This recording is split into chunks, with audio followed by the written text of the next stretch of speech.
Bentahan po ng shellfish sa Labrador, Pangasinan bagyang tumuman kasunod ng red tide toxin alert sa Anda, Bolinao noong nakaraang linggo. Para sa detalye ng balitang yan, kasama natin Idol Neil Muyano.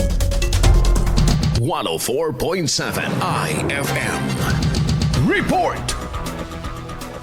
Bahagyang nakaranas ng pagtumal ng bentahan ang ilang manlalako ng shellfish products sa bayan ng Labrador, Pangasinan kasunod ng pagpositibo sa red tide toxin ng ilang paypain sa lalawigan. Matatandaan sa mga anunsyo ng PIFA Region 1 mula Enero hanggang ikalawang linggo ng Pebrero ngayong taon ay iniulat na nagpositibo sa red tide toxin ang lahat ng uri ng shellfish at ascites species o alamang mula sa baybayin ng mga bayan ng Anda at Bolinao. Dahil dito, aminado ang ilang manlalako gaya ni Aling Pipi na bagya silang nakaranas ng pagbaba ng bentahan.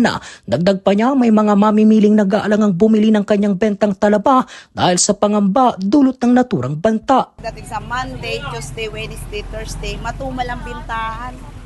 Kasi naapektuhan dahil sa red tide. Tamba talaga, syempre, kagaya ng talaba, sabi nung kinakain naman namin, sabi nung isang araw, ay may red tide, sabi. Kinakain naman namin, paano kami mare-red tide, sabi namin. Kasi dito lang talagang namin, mga shell namin, tsaka talaba, dito lang talaga sa amin. Bagamat hindi kabilang ang bayan ng Labrador sa mga lugar na apektado ng red tide toxin, ramdam pa rin umano ng mga tintera ang pag-iingat ng publiko. Sa kabila nito, tiniyak naman ng mga nagtitinda na hindi sila nagtaas ng presyo at nananatiling abot kaya ang kanilang paninda. Yan pa rin presyo namin, minsan pa nga, kahit puhunan, bigay na namin, basta wag lang kami malugi.